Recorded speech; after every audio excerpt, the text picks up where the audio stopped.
Welcome back to another episode of Coffee with the Critters, where I live stream every Sunday morning. It's usually at 9:30 a.m. Eastern, unless I have a guest. And today I have a guest on. I have the awesome Dr. Deb Jones, who is a returning guest. She's live streamed with me on numerous different topics several times before, right, Deb? Many times. Yeah, a lot of times she's sitting here at the center right next to me, but today she is joining me online. So before we get started with that, I just want to say welcome to everybody. And if you're new to the work that I do, my name is Laura Joseph, owner of the Animal Behavior Center. We're an international educational center where we teach people all over the world how to empower animals and the people that care for them. And it sounds like I'm reading this, but I'm not. I have been, Deb and I were just talking about how many years I've been live streaming Coffee with the Critters, and I would believe it's about 8 years. So we teach people how to empower animals, the people that care for them. We do that through our live streaming services, and you can find out more about that on our website. You can also reach me at Lara, Lara, at theanimalbehaviorcenter.com. You can check our Facebook page, our website for upcoming events where we do in-person workshops, training by my side, working with numerous species of animals. I like to work with exotics to show people how you don't have to use force to train an animal. And that's going to bring us to our topic today of cooperative care. And what I focus on is my specialty is in the science of behavior called applied behavior analysis. And I show people how to use this with animals to create a dialogue with them where they want to do the behaviors that we're asking and the behaviors that are needed, which brings me to my topic of cooperative care. So I did reach out to Deb Jones and asked her if she would come on for another live streamed episode of Coffee with the Critters. So Deb, you ready? I'm going to go ahead and bring you on. Okay, here she comes. Okay. Hi, everybody. Hey, Laura. Hey, Deb, good to see you again. We're going to have to get together again and train soon. We are. I miss it. It's been a long time. I know when you and I get together, we're just like so much fun. Yeah, that's what I said. We won't have any problem talking for an hour. Jeez, we will have problems stopping. Right, exactly. Yeah. So before we get started, Deb, I'm going to read your bio so people who may not be familiar with you are about to be. Okay. Okay. So I know a lot about you, but I know since you've retired as an assistant professor, correct? Yes. At Kent State. What was that, about 2 years ago? That's been like 5 years ago now already. Has Yeah. it been that long? I know. It's stunning to me. Yes, it's been about 5 years and it's gone fast. And I don't feel at all retired, but it is a little more relaxing than trying to work full time and do animal training on the side. So now I can really focus on what I want to do. It's probably a little more relaxing because you're working more than you were before. You're probably working more now because I see you online giving classes, doing whatever. But you can do it at your own pace and your own choice now. Exactly. Yeah. And I can focus on the things that really matter to me and the things that I think are really important to focus on instead of kind of having my attention split sometimes. So it's good to be retired. Okay. Well, I'm going to read your updated bio because I'm sure it's changed in the last 5 years. Deb Jones, PhD, is a retired psychology professor who now trains animals full-time. She has been training for 30 plus years and focuses on positive reinforcement-based methods. Deb has written 13 books on dog training and has helped develop several DVD series way back in the day. She has also trained and shown multiple breeds to high-level titles in agility, rally, and obedience. She is currently teaching online training classes, workshops, and webinars at Finzi Dog Sports Academy, and we'll put up links at the end of the live stream. Her latest project is Cooperative Care Certificate Program in partnership with Finzi Dog Sports Academy. So, did I miss anything? Oh, there's probably a lot, but we'll cover some of it here or there. Yeah, lots of little things. I'm always coming up with new ideas of things that I want to work on. I know. And maybe we can come up with some new ideas of things that we can work on together. I know, we love to collaborate on things. I know Excellent. it's getting ready to get chilly, so that keeps us indoors, and I love working on the computer. So Deb, we decided today, Deb focuses a lot on dogs, but definitely not limited to, because you still have cats at home? No more cats. The cat's gone now, but yeah. So I Okay. focus mainly on dogs, but with the caveat that the same principles apply to pretty much any species, but you have to know your species in order to train it. But learning is learning. So yeah. Learning is learning, and when we're working with an animal, no matter what the species, I always say it's training me too, and I'm completely fine with that. The training is a dialogue between the two of us, in understanding, and the animal needs to get to know us as well. Yes, definitely. We used to think of it, especially with dogs, as you teach them, you tell them what you want them to do and they do it. That's not really a dialogue. Okay? That's really common one-way communication. Do this thing because I said so. And even do this thing because I'll give you a cookie. But we didn't listen to anything they had to say back to us. And I think that's a big positive change that I'm seeing in dog training for sure right now, is that people are actually starting to be interested in how the animal feels about being trained and the situations that we're putting them in, and understanding how much that impacts how well and how quickly they can learn if we actually respect that they're trying to communicate back to us and we take their needs and wants and desires into account, rather than just trying to impose our will on them and say, I want you to do these things. So I love seeing that evolution in dog training for sure. Yeah. And I have some photos I can show as we're talking about this topic. Okay. Vast topic. I like to focus on exotics, because to back up the other amazing trainers out there like yourself, like this alligator is going to be less resilient. You may be able to force it once. Um, I don't even know once is a good idea. Hence the alligator on my hat. But so I like to work with animals that the exotics, for numerous different reasons to incorporate training through positive reinforcement and applied behavior analysis into their daily enrichment. So studies show if you're actually using positive reinforcement training, it's the animal's preferred form of enrichment. I know that for a fact. Mhm. Oh yeah. Oh, definitely. If they, I see it in my dogs all the time. They want to train. They want to work with me. And so to me, that's like, okay, that's the best. That's the highlight of their day. That's the best part of their day, is working with me, which is exactly what it should be, as opposed to me insisting that they work with me and do things that I want them to do. Yep. There's a difference between, which you just mentioned before, like one-way training where we didn't ask, we just told the dog to do what to do and the dog did it. Boom. So what's the difference between command and cue? When people tell me they give their dog a command, I'll say, wait a minute, Yeah. Yeah. what does that mean?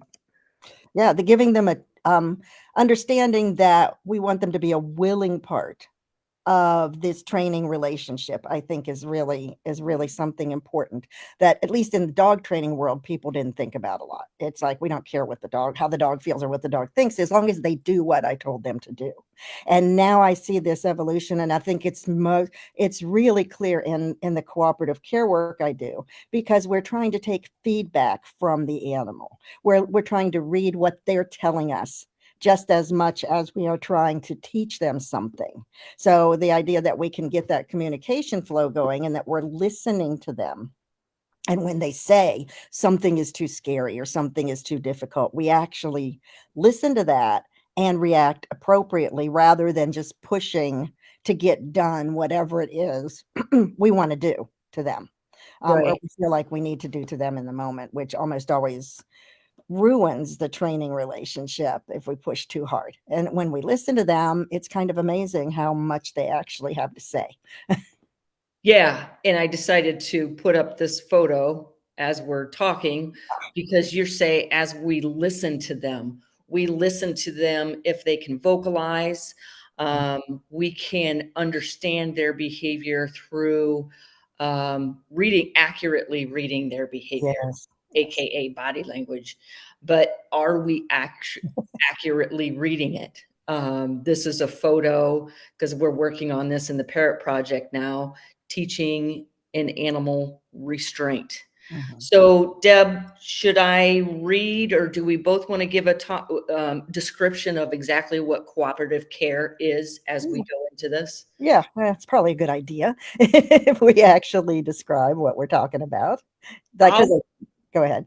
No, I'll read what I had written down when I was describing cooperative care, and if you want to jump in, I have written down cooperative care with animals refers to a collaborative between us and the animal, to handling and caring for the animals, often in a domestic or managed care setting. The primary goal of cooperative care is to build trust, establish a positive relationship, and ensure the physical and emotional well-being of the animal while reducing stress or eliminating it, preventing it from even being there, potential risk for both the animals and the caregivers. This approach is commonly used in various animal related fields. I mean, if you're not, it's almost to the training has evolved so much, even over the past 20 years since I've been into this, that if you are not doing positive reinforcement training or understanding the science of behavior, people are kind of looking at you like, why are you doing that? Yeah. Yeah, it's, we know that there's a better way than force and pressure, um, and coercion, in order to accomplish the goals that we have with animals. And so, yeah, when we talk about cooperative care now, it's becoming a big thing in the dog world, which it never ever was before. I mean, it was just kind of assumed, when a dog needs something done to them that they don't like, you restrain them and you do it. Okay? And that's all there is to it. There are no other options. And of course, what happens is, over time, they get more and more resistant to being restrained. And you mentioned teaching restraint, if we haven't taught them that restraint is a good thing. And so we can make it better. They're going to need veterinary care. They're going to need grooming. All animals are going to need things. And the longer they live, the more things they need. I've had enough old dogs now to tell you they need pretty much everything I've ever taught them in terms of care skills, because they have to take pills, they need injections, they have to wear a cone, they have all these things that are going to be necessary throughout their lifetime.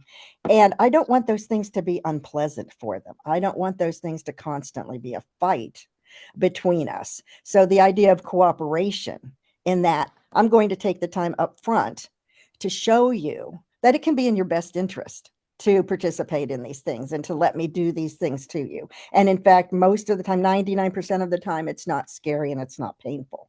There may be that moment when something has to be done and neither of us have a choice in the matter, but I can overcome that by all the positive experiences that I give them before we get to that point, most of the time. Now, sometimes things just happen again.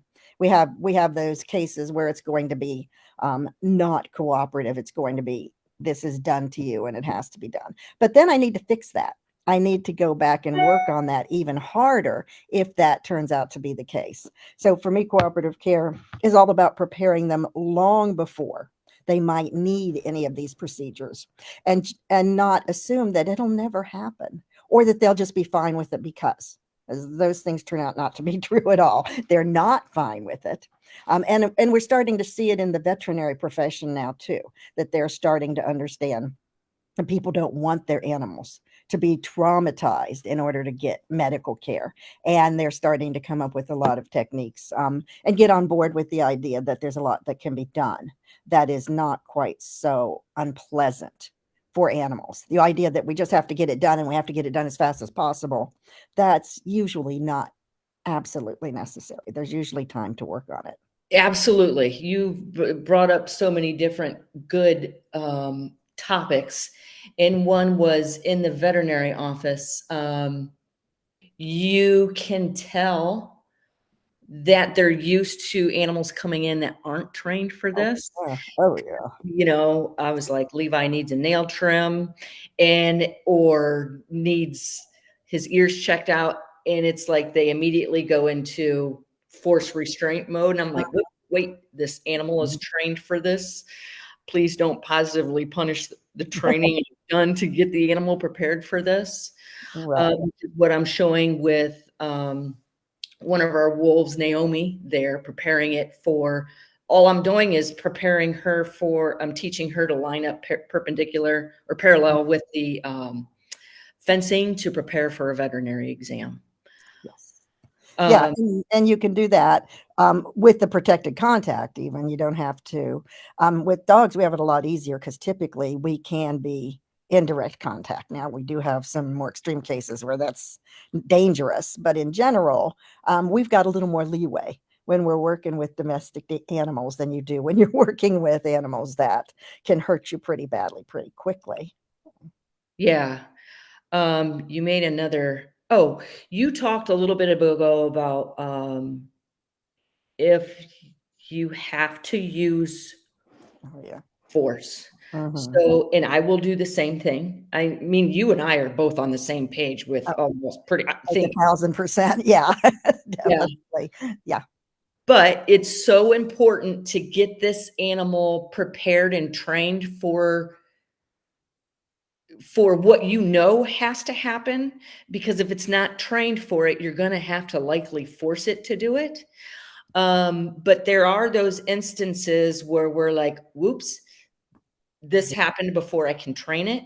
Right. So those are instances where I will force the animal because the alternative of not doing it is worse. But like you said, note to self, start this training immediately. And Yeah. I've seen firsthand where an animal in my care is sick, and it's just like, thank God we have trained for this, because you have to deliver medication, you have to restrain, you have to weigh, and that, when an animal is sick, the sickness is itself is a stressor. So then if the animal's not trained for it and you have to force it for restraint, for toweling, whatever, that's adding all that much more stress that really doesn't need to be, or we could have prevented through Right, training. exactly. We're doing them such a big favor by planning ahead and doing as much cooperative care work as we can before we need it. And then and it actually still helps, even when we get in those situations that we haven't yet prepared for. Once we start to build that foundation, they trust us a little bit more, and they bounce back from one bad event or something unpleasant or uncomfortable, and we can still continue to make progress. We don't ruin all our progress, Right. even though we had to do something that was not choice for the animal. And I've had to do that with my own animals because things happen that, you never dreamed were going to happen. It's like, now we have to do this now, sorry. But since I've done all the groundwork that I put in with everything, it carries over. and you get that carryover effect to other stuff that you didn't even really think about, because it just, and they get used to it. And what I always tell people is what I want my animals to think is that people do weird stuff to you. They grab you and they squeeze you and they push you and but it always pays off really well. So if they do weird stuff to me, great, it'll pay off. And so I want them to become very optimistic that when people are handling them, it typically is going to have a really good payoff for them in the long run. And once they believe that, then they're like they're like gamblers. They're like, this will work out. This will pay off big time because I'm Yeah. going to do this thing now. And I've seen that over and over again. So people who say, well, I can't do cooperative care because they have to have eardrops right now. There are actually a lot of ways that you can still do what you have to do, yet protect the work that you've already done. You don't have to ruin that. So we can set up in a different context. If my animal has no choice, I don't pretend that they do. I actually have a cue that basically means we're doing this, and that is it. We're doing this now. So I put them in a different place than what we normally do our work. I use this different cue. I don't introduce food into situations where there is no choice, because that can actually make them suspicious of the food and then poison your attempts to do your positive reinforcement training. So I keep food out of the situation. I do the thing that needs to be done. And then I give them some time to decompress afterwards, before we go back into training sessions again. And when we go back into training depends on what we had to do, how much time I feel like they need to kind of recover from that. And then we go back to some easy stuff and back to our normal training routine again. So it's possible with pretty much anything to still protect your work and to continue on being successful. You just have to kind of nuance it a little bit and try to keep things as separate as you can between training and that unpleasant thing. Yeah, you bringing that up, we were just talking about this the other day. What was it? Oh, in a workshop 2 weeks ago, somebody asked me, I was showing how to train birds to accept medication from a syringe. Yeah. And somebody said, can't you just add the medicine to the reinforcer? And I said, I don't know, you could try it. But here's the downfall of doing that. We had one of the lemurs in because it needed to be medicated, and I wanted it already knew how to accept medication. But somebody had asked, can't we just stick the medication in a banana? I said, you can try it.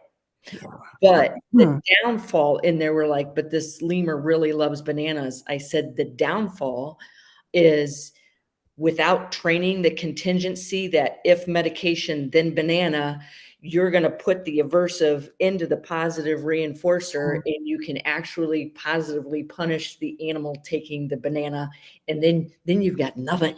Exactly. Now you don't have a good reinforcer anymore. And that is a commonly done thing because people think that you can just pair food with unpleasant things and it'll work. And we know that there's a system to the way that you have to do it, that there's like there's scientifically, it only works if you do it in a specific order. And if you try to pair a strong aversive with a positive reinforcer, you are more likely to poison the positive reinforcer than you are to condition the aversive to be positive. So you have to be aware of what you're doing. People will tell me all the time, well, I'll feed the dog while I'm doing their nails or trying to do their nails. And now they won't take food anymore. And I'm like, like I haven't heard this 1,000 times. Yes, there's a reason for that. Yeah. And they're telling you, and they're telling you something by not being able to take food. They're giving you really important information that you have put them in a situation that is way too much for them to handle. And now you're ruining your reinforcers. My phone is talking to me now. Sorry about that. Siri wants to know what I'm saying. Sorry. Stop talking to me.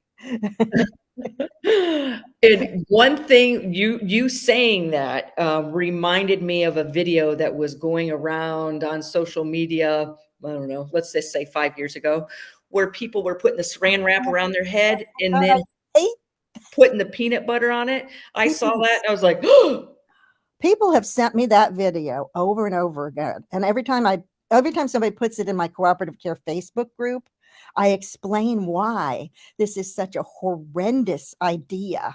I mean, the safety factors alone.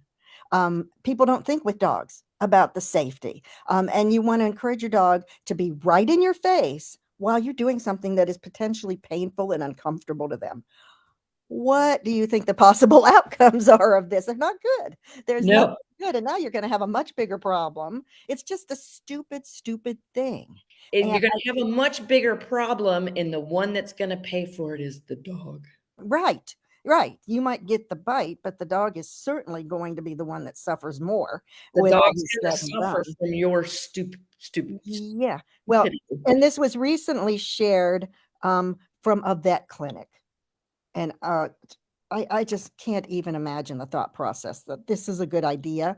And I think the whole idea is, well, see, we can find a way to get this done by distracting the dog with food. Again, back to the idea that you could poison that, but you're adding this element of danger to the person doing this that is totally unnecessary. And so you're just making a mess of it because people don't quite understand how to go about actually desensitizing the dog to unpleasant things or the animal to unpleasant things, and that there's a process that you need to go through. And if you do it wrong or incorrectly, then you're not going to get the results you want. And in fact, you might have the opposite results. Yeah. Okay, so trying to pair two things is not going to work. Putting them together at the same time typically is not going to work. We do the thing, then we reinforce it. Right. And a lot of times if people try that, if they're being advised to do this by somebody that doesn't specialize in behavior, the science of behavior, positive reinforcement, they're going to do it incorrectly, not being set up for success in the beginning, and then say, I've tried it, it doesn't work. It doesn't work. And when we know that's just execution. It works. The laws of learning work. It's like saying gravity doesn't work. It's like, yeah, it does. And so does learning. Learning works. Yeah.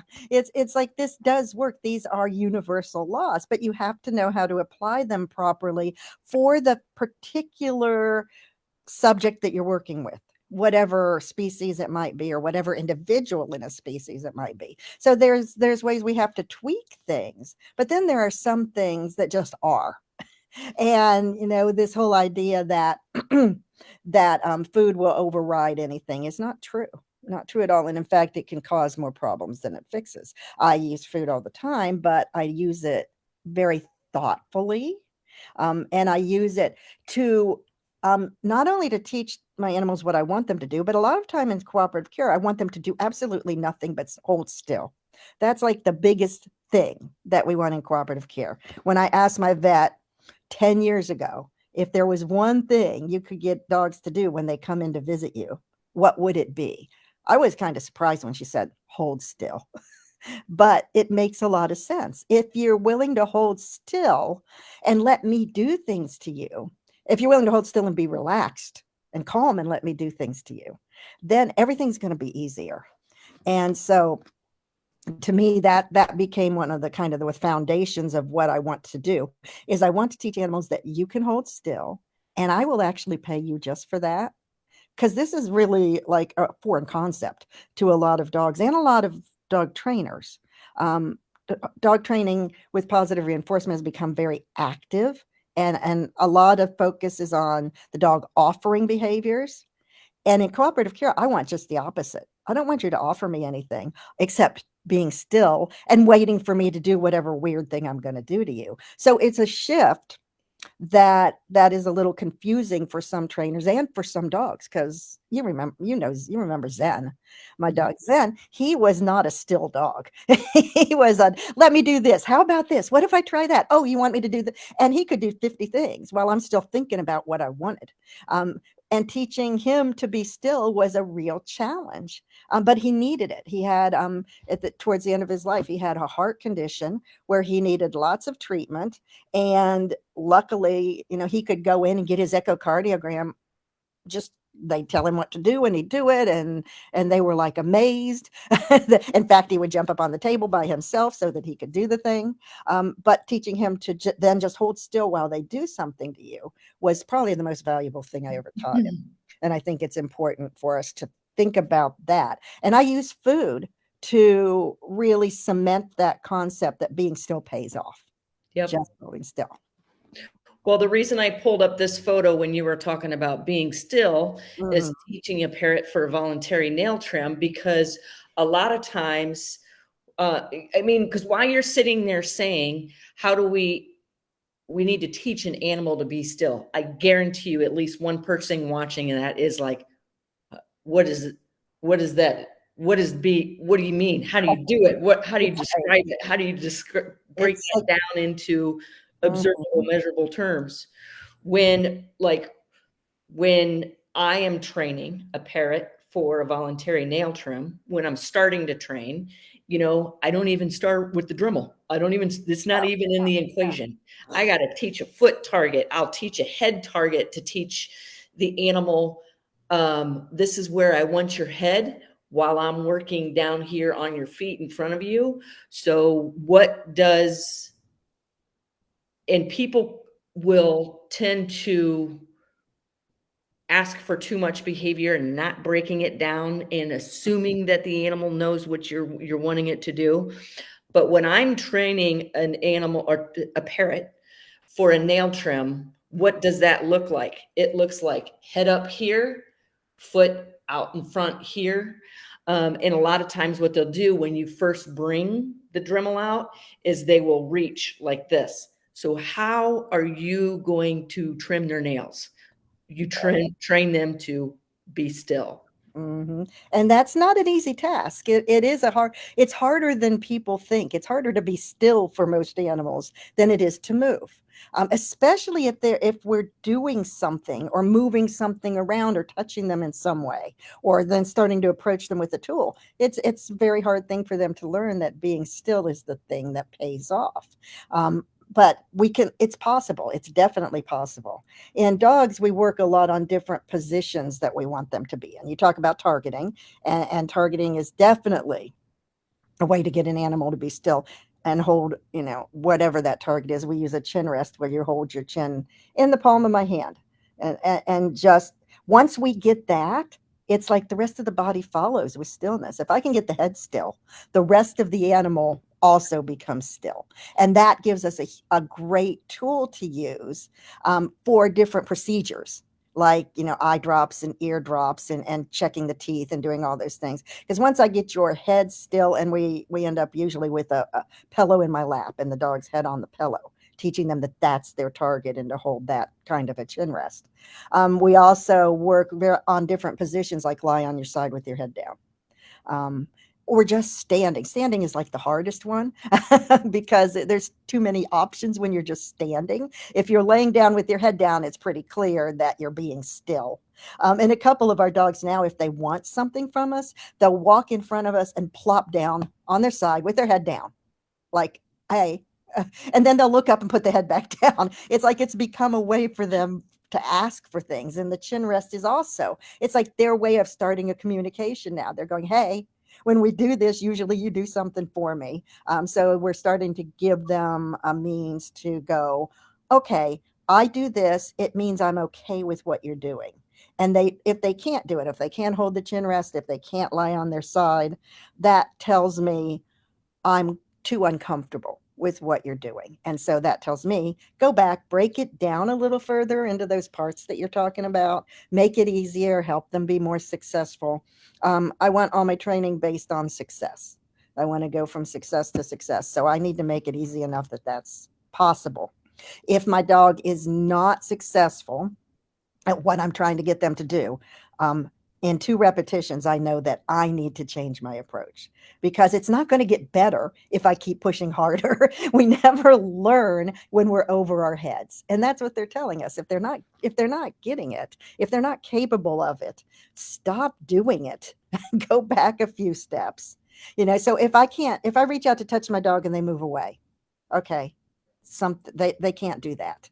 That's too much. So what if I just hold up my hand? Usually that's doable, and I can start to reinforce that. And then I can move my hand slightly, and then more, and then a little more. But people want to start with like grabbing the dog's foot and picking it up. It's Yeah. like, that's the end of a long series of little teeny behaviors. And people really don't know, they don't see all the precursor behaviors to lead to the goal. And I think that's one thing you and I both do is to go, okay, here's what we want, but that's way down the line.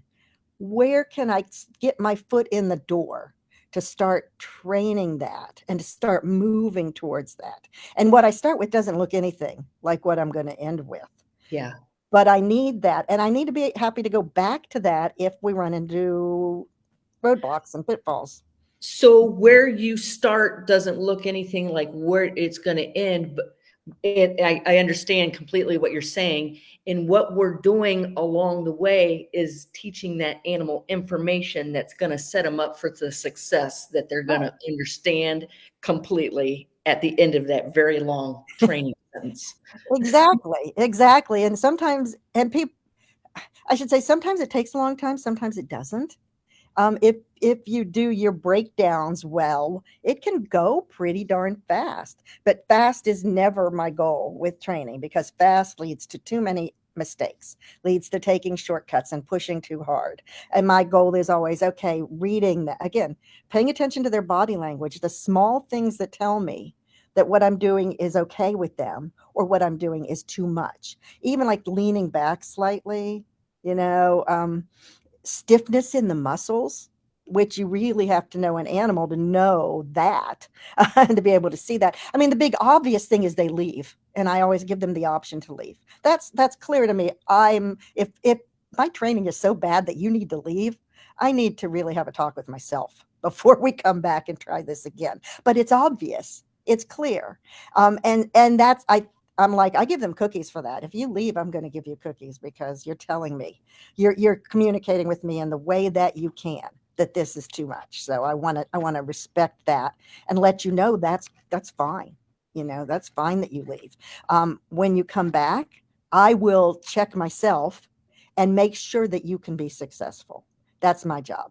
You can be successful as we move forward in the process. And so I will change what I'm doing. There's always a way to break something down further. Always. I've not yet run into the case where there's not. The reason I brought this photo back up, because if Rico wants to leave, he's just going to flap his wings and be gone. Mhm. And Deb, if we push the animal to that point, if they leave, that's information to us. Whoa, I missed those signals that I was pushing the animal too far. And what's really important is we make mistakes too. And the more we tell people, when I make a mistake, I just make sure I learn from it. That animal just flew away. Mhm. What did it do right before it flew away? Because that's what I'm going to need to look for the next time. Right. Because that's a cue to me that you're pushing me too far. Yes, if we're ignoring all that and only paying attention to getting them to do what we want, we're not going to be successful in this whole endeavor, because they're going to become more resistant over time. They're going to have to be louder to let us know that they don't like what we're doing. I want them to just tell me very softly that this is a little bit of a problem, so I can back off and I can fix that approach and I can make it easier for them. It's never their responsibility to learn, but it's my responsibility to teach them. And if they're not getting it, it's all my fault. It's never, ever their fault that they're not getting it, because who's the one who knows what the goal is? I mean, I'm the only one who knows. And so I have to be able to find a way to communicate with a species that doesn't speak English or doesn't understand English very well. They understand little bits and pieces here and there, but we can't just have a conversation verbally. But we can have a conversation where we're paying close attention to each other, and where I'm trying to pick up on all the cues that they can give me, whether they're comfortable or not. And if they're not comfortable, it doesn't matter what else happens. They have to be comfortable with the process. So I always want to go back to that and work to make sure that we've built up that comfort level and that trust that I'm not going to do anything, that's going to be horrible, but I'm going to work you up to things. I'm going to work up to things that you probably wouldn't like if I just went in and tried to do them. Like, I want to restrain my dog. I'm going to, you talk about using a towel. I'm going to wrap my arms around my dog and hold them still if my dog is safe to do that with. And the first time you do that, most dogs are going to be like, oh, I don't think so. And they're going to struggle. And that's not good. We've taught them that somebody grabs you, somebody came up and grabbed me, I would not take that well. I would struggle with that. But if a friend comes up and hugs me, that's a whole different thing. So we want it to feel much more like a hug than an assault. I don't, even when we're restraining them. But we can teach them that most restraint is really good. Just hold still. It's like letting your grandmother hug you. Okay, fine. Right. It'll end soon and everything will be okay. And she'll give me candy or something. So it'll be fine. For more money for Christmas. Exactly. So we want them to allow these things. We don't want to just insist that it happens, but we want them to go, fine, it's worth it. It pays off. And I trust this person enough to know that they're not going to hurt me. And then when I take them into situations with other people, they're trusting that I'm not putting them into a situation they can't manage. And usually their skills come through pretty well, which is kind of amazing. Again, that carryover effect seems to happen. But you have to trust somebody first. They have to trust the trainer first before they can possibly trust anybody else. I mean, Skinner once said that the most common form of control today is force, through force. Sure. And it doesn't need to be. And if we just look at it like, if we're trying to do something to an animal and we're struggling because the animal is not behaving in the way that we want it to, look at it and say, how would I feel if this was happening to me by a bunch of people speaking Japanese? Right, exactly. Much of what we do is probably mystifying and terrifying to animals. They have no idea. And I talk about, being at the dentist, which most people don't like. But my dentist now, she always says to me, if you need me to stop, raise your left hand and I'll stop. And so, yeah. And I actually, of course, tested it out. Like this, because I wanted to make sure that it actually would work. So of course I did. And she stopped and I'm like, okay, never mind, go on. But I think we need our animals to do the same thing. We want them to know if they need us to stop and it's at all possible, we will stop. If this is too hard right now, if this is scaring you, I won't try to make you push through it. I will actually go, okay, let's take a break. Here, go, have some cookies. Let's go play. Let's go just relax a little while. We'll come back later and try it again, unless it's absolutely necessary. I like that example a lot because she gave you information. You tested it to see if you had choice and control in the situation. Yes. And if she didn't stop when you raised your left hand, what would I then that would ruin the whole thing. Yeah. You're not going to trust her. It's going to teach you, no, you do not have control. You don't have a choice. And it's probably going to raise your blood pressure. It's probably going to cause unnecessary stress. And all of that doesn't need to be. And you just tested it and you're probably like, good to go. Exactly. Now I'm like, I will see this dentist forever, because I trust what she says. And I want my animals to feel the same way, that if they feel the need to stop, I will be paying attention to that. And I will let them stop something if it's at all possible. And that's why I say I like to keep what I have to do separate from these are our training sessions and we're working up to things, because there will be times when we might have to break that trust. But I don't, lots of people use that as an excuse for not doing any of the training. It's like, well, I just had to do it. And it's like, well, that's fine. You just had to get their nails done, but you don't have to just get their nails done every week it's going to happen for the rest of their lives. So what are you doing to prepare for that as you move forward? You can't just say, okay, because it's required, because it's necessary, I don't have to train for it. It's like, no, you train even harder for it because it is going to be necessary forever. So it's not an excuse, but we need to get through what we have to do. So, and we need to keep working on all the ways we can make it more pleasant for them. And there's so much. I mean, there are just so many ways we can make it better. But there's the big problem is, and I think you would agree here, people don't know where to start. And they just like, it's like, we know, again, I'm always working backwards. I'm always thinking backwards from here's where we need to be. Where do I need to go from here to here to here? Let's go back all these steps. And where's the first step? Sometimes that is incredibly hard to figure out if you haven't done it a lot and you're not used to the process. And for me, with dogs anyway, my first step this is more for the person as well, but it's for the dog, is set up a place where you're going to do your training. Have a dedicated space where you're going to do your work. And that, believe it or not, is often the hardest part for people because it takes them forever to figure out how to make it work. And the place has to be somewhere, there's comfortable. It has to be stable. It has to be big enough. It has to be a place where the animal can come and go at will. So if you're using a grooming table, which I do use because I'm not getting on the floor bending over anymore in my life, any more than I have to. So the animal comes to me. And then I have it set up so they can jump from the table to the chair to the ottoman to the floor so they can get on and off by themselves. And even small animals, you can set up something like that. But it's like, okay, first have this dedicated spot, just do that. And that takes people a while to figure out what's going to work for them. And also what's going to work for the animal, now where they're comfortable. If you have a giant breed dog, you're probably going to need something different than if you have a toy dog. You have a lot more options as to how you might set up a space to train, a particular place. But I go way back to that. And then, thinking about, okay, how am I going to feed them? How am I going to reinforce them?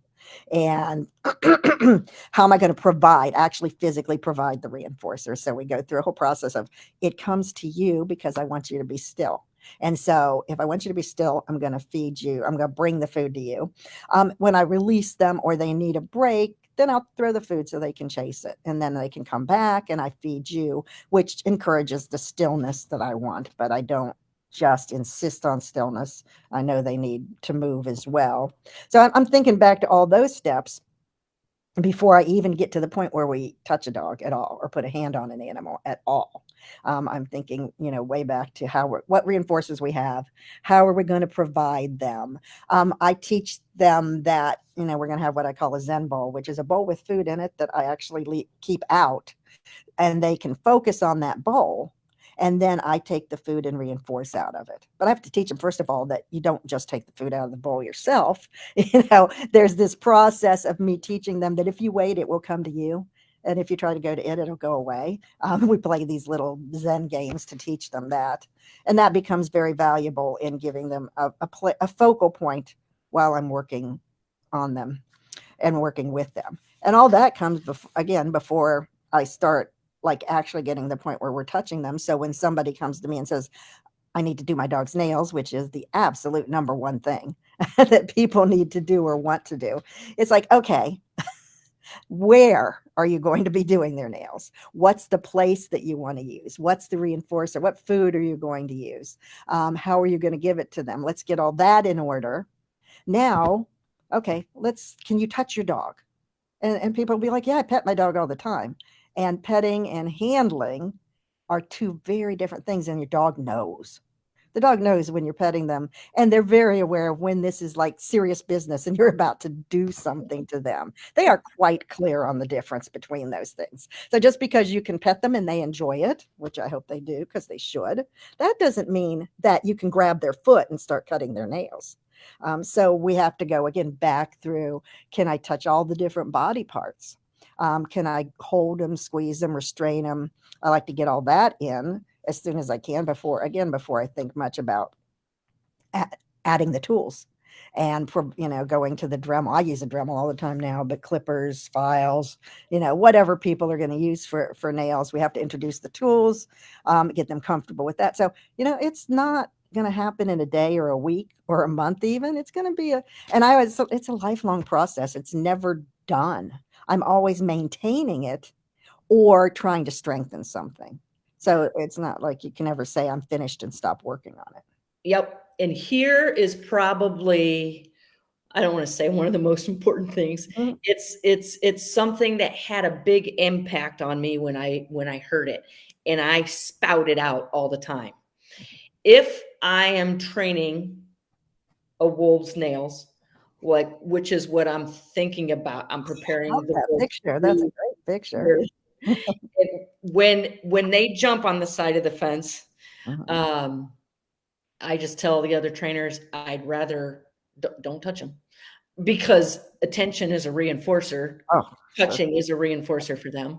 So when you cue them to jump, then reinforce. When they jump on their own, do not deliver reinforcement, because my goal is to get in and work with them, which I did for the first time yesterday. And I wouldn't go in because I didn't know them. I didn't understand them enough to go in with them to see is that going to be too high arousal? Is there going to be resource guarding? Because resource guarding is huge with them. And if I've associated all the positives with them through the fence, I wasn't sure how I'm going to get in, because I don't know how this pack is going to react once this big, valuable, positive reinforcer is now sitting inside your enclosure. Yeah. So we taught them to station.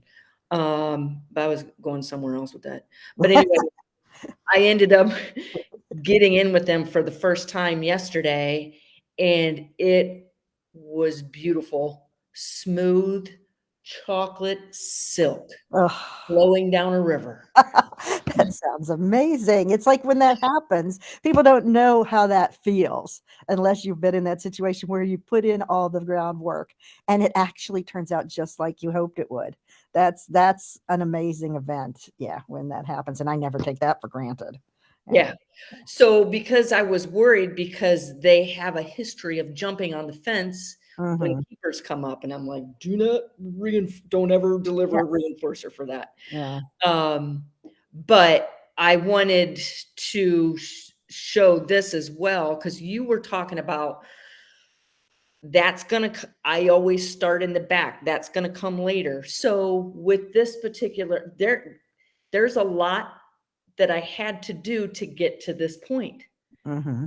This wolf is in there with 3 other wolves. And when they get excited and they get aroused, they all run to you, and then they're jumping on each other, and then there's fights. So teach a station, reinforce for stationing at a distance.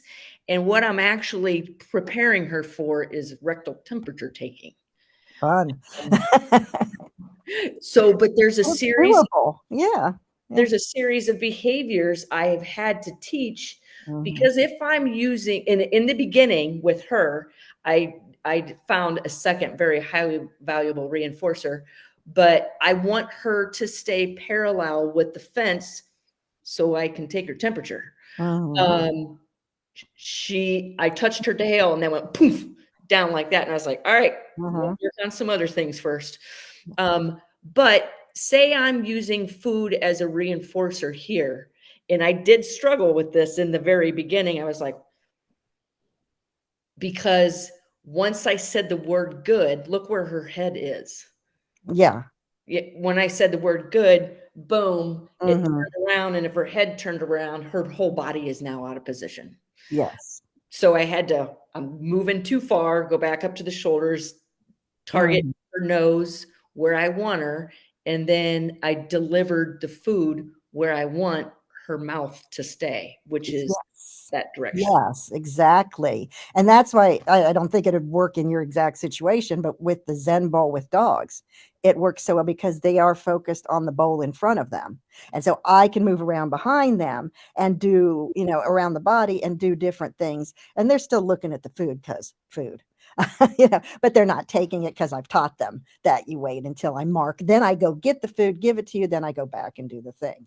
So getting them to focus where you want, your idea of targeting them. That's basically what kind of my place where I train is. I'm targeting them, go to this place. This is where we're going to do our work with positive reinforcement. And it should be such a great place that can't wait to be there. And in fact, there's almost always a dog on my grooming table napping, because if you're there, maybe something good will happen for you at some point. Behavior doesn't lie. No, not at all. No, we can, and that goes back to classical conditioning. We've made the space so positive that you want to be there, and they don't even know why they want to be there, but they just know it's really good, so they keep going back to it.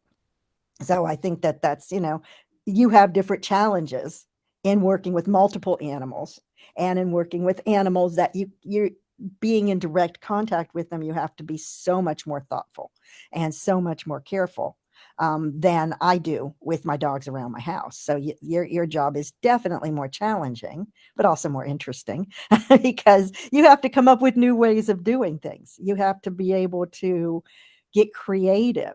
And it's like, once you understand how learning works, then you can get creative with it. But you can't be creative until you understand it. Otherwise, you're just, throwing stuff out there that's not going to really fly, and it's not going to land well.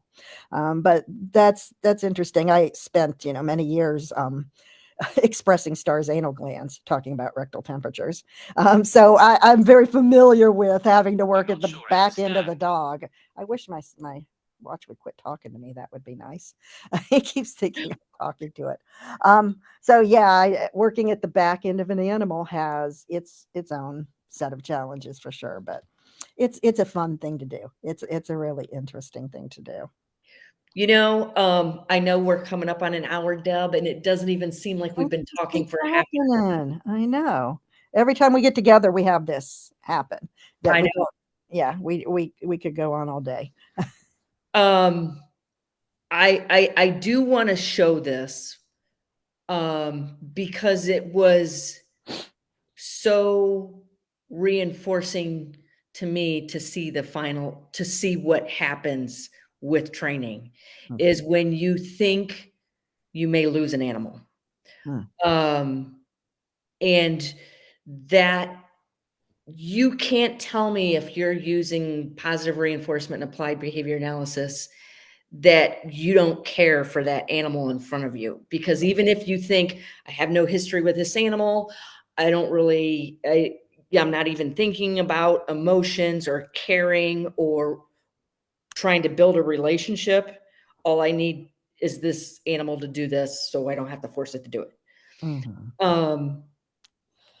I have entered situations where I've been asked to train a certain animal, and I'm like, ugh. And it's usually because I don't have enough information about that animal. But what happens is, when you start training that animal, you start collecting information. And just like the animal, I always say fear means you don't have enough information. And you can gather that information through training. And I wanted to say, I don't know if you hear this at all. I hear it a lot more than I want to hear it.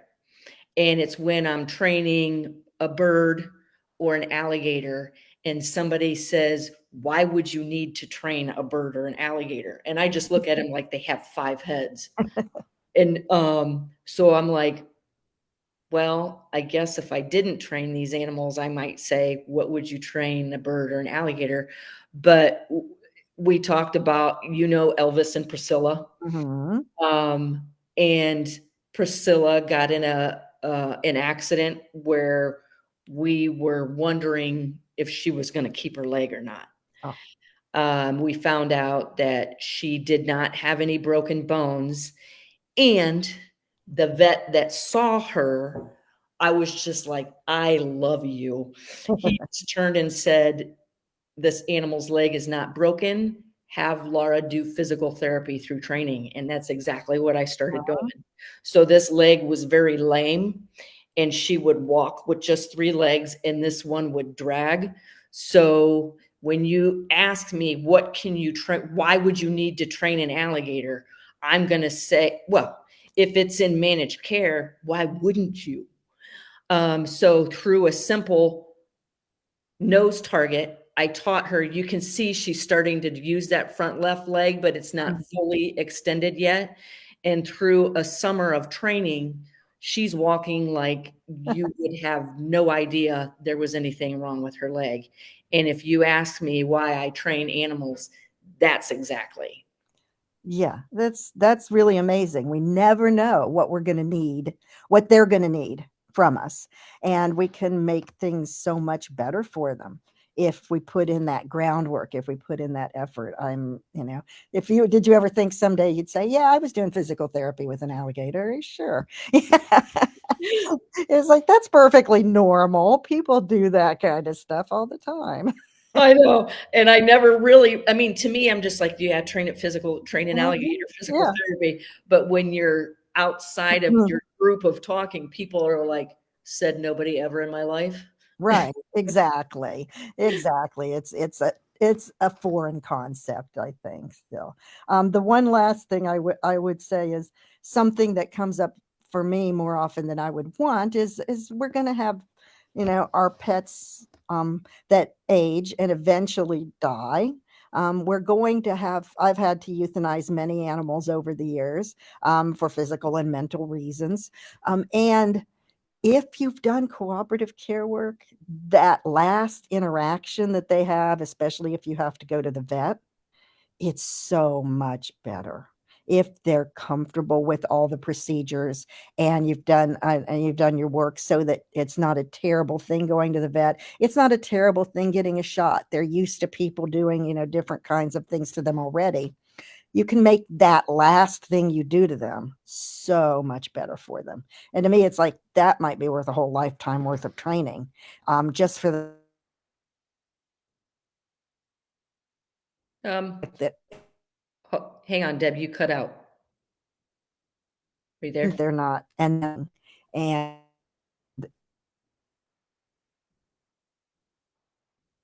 It, euthanasia. So can you hear me, Deb?